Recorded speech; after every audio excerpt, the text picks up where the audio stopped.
Allahu Allahu Allahu Allah Allahu Allahu Allahu Allah Allahu Allahu Allahu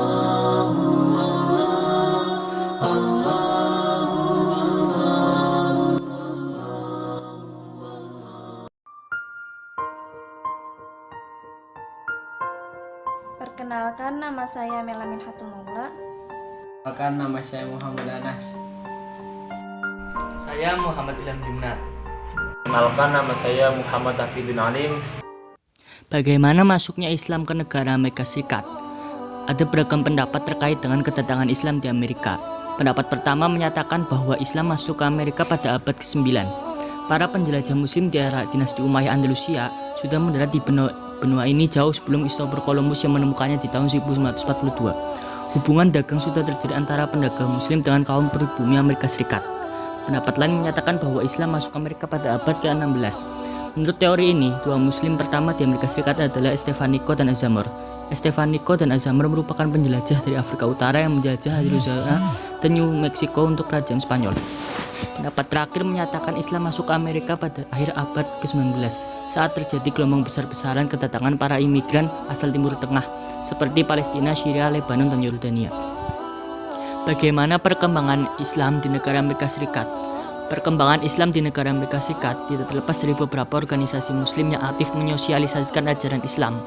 Yang pertama, Council on American Islamic Relations adalah organisasi Islam paling besar yang mengakomodasi kepentingan Muslim di Amerika Serikat.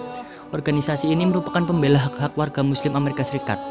Yang kedua, Muslim Public Affairs United States of America adalah suatu jabatan pelayanan bagi masyarakat Muslim Amerika.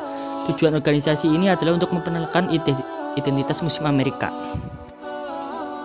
Jumlah umat Islam di Amerika Serikat tidak banyak tetapi terus bertambah. Mereka mengembangkan metode dakwah yang sesuai dengan kultur orang Amerika sebagai berikut.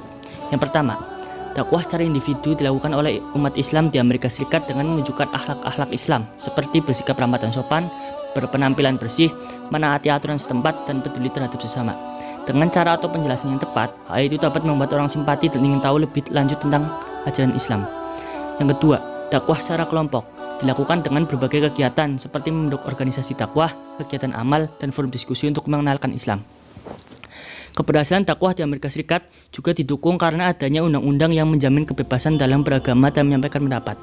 Hal ini menyebabkan orang-orang Amerika Serikat dapat diajak untuk berdiskusi dan menyikapi perbedaan dengan baik. Sebelumnya, tingkat pengetahuan warga Amerika Serikat tentang Muslim sangat rendah karena mereka menganggap Muslim hanya terdapat di negara-negara Timur Tengah dan Asia Selatan. Namun, pengenalan Islam yang terus berjalan seperti buku Islam mulai mudah ditemukan, ceramah toleransi antar agama di gereja, serta pengenalan Islam di institusi non-Muslim membuka mata warga Amerika Serikat dengan Islam sesungguhnya. Sejarah masuknya Islam ke Suriname. Suriname merupakan negeri bekas jajahan Belanda yang merdeka pada 25 November 1975. Pada mulanya, secara umum masyarakat Muslim Suriname memeluk agama hanya sekedar mewarisi agama nenek moyang. Sebab saat mereka datang ke Suriname tidak mendapatkan pendidikan agama yang kuat.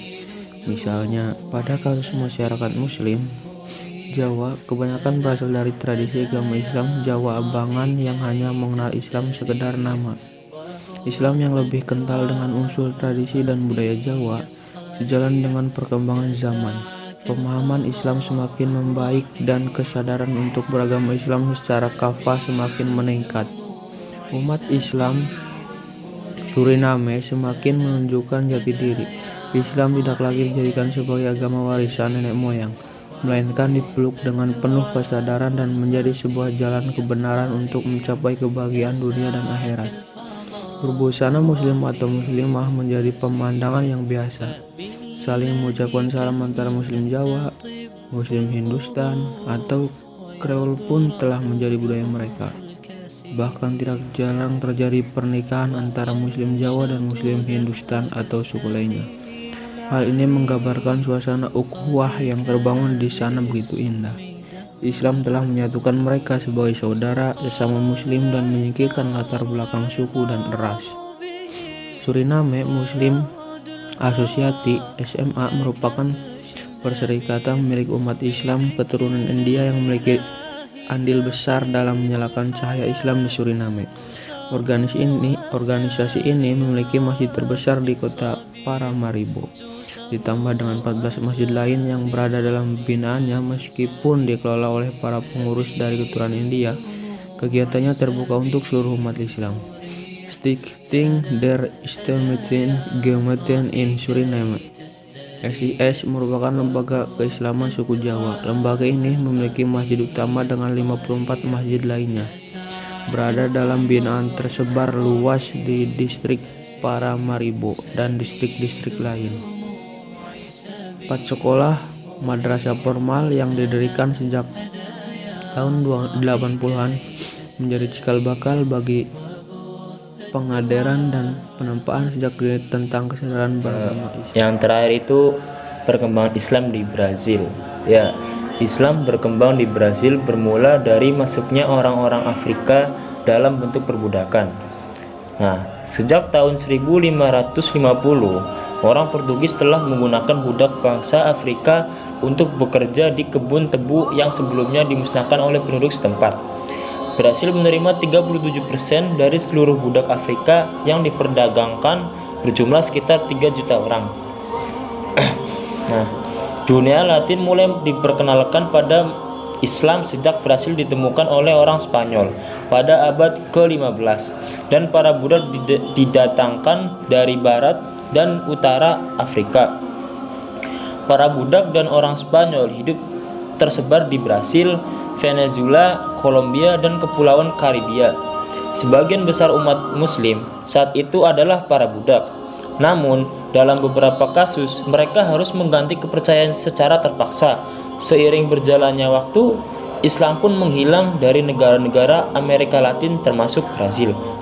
Nah, setelah pembebasan para budak berakhir pada abad ke-16, muncul komunitas Islam. Para budak yang dibebaskan ini membentuk komunitas bersama dengan imigran dari India dan Pakistan. Nah, berdasarkan beberapa dokumen, selama tahun 1850 dan 1860 terjadi imigrasi besar-besaran Muslim Arab ke tanah Amerika. Sebagian besar mereka datang dari Suriah dan Lebanon. Mereka menetap di Argentina, Brasil, Venezuela, dan Kolombia. Sebagian juga tinggal di Paraguay bersama-sama dengan imigran dari Palestina, Bangladesh, dan Pakistan. Nah, imigrasi ini berlangsung secara terus-menerus dan mulai berkurang pada tahun 1950-an. Sementara di Kolombia, pengurangan imigran terjadi pada dekade 70-an. Hingga kini masih banyak yang menetap di Brasil dan Venezuela. Komunitas ini seperti halnya di Amerika Serikat, membaurkan diri dengan kegiatan nasional, bekerja keras, dan mencintai negara yang menaunginya. Banyak dari mereka yang menciptakan komunitas Islam, pusat dakwah Islam, dan membangun masjid.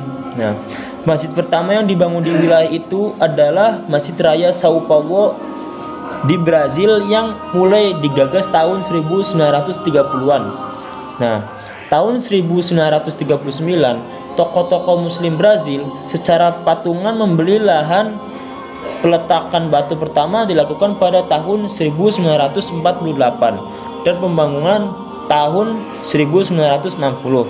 Nah, pembangunan masjid tak lepas dari sulitnya upaya dana yang dilakukan umat Islam di negeri sepak bola tersebut. Setelah pembangunan masjid selesai, umat Islam mulai tersebar di seantero Brazil. Di daerah-daerah baru itu, mereka juga mendirikan masjid. Jumlah masjid kian berkembang tak hanya di Sao Paulo. Nah, dari sini sudah jelas bahwa perkembangan Islam di Brazil itu pertama itu sedikit. Nah, akhirnya menurun, lalu berkembang lagi menjadi banyak karena ada imigran yang banyak, imigran dari Suriah, Lebanon ke Brazil. Gitu kurang lebihnya, mohon maaf. Assalamualaikum warahmatullahi wabarakatuh.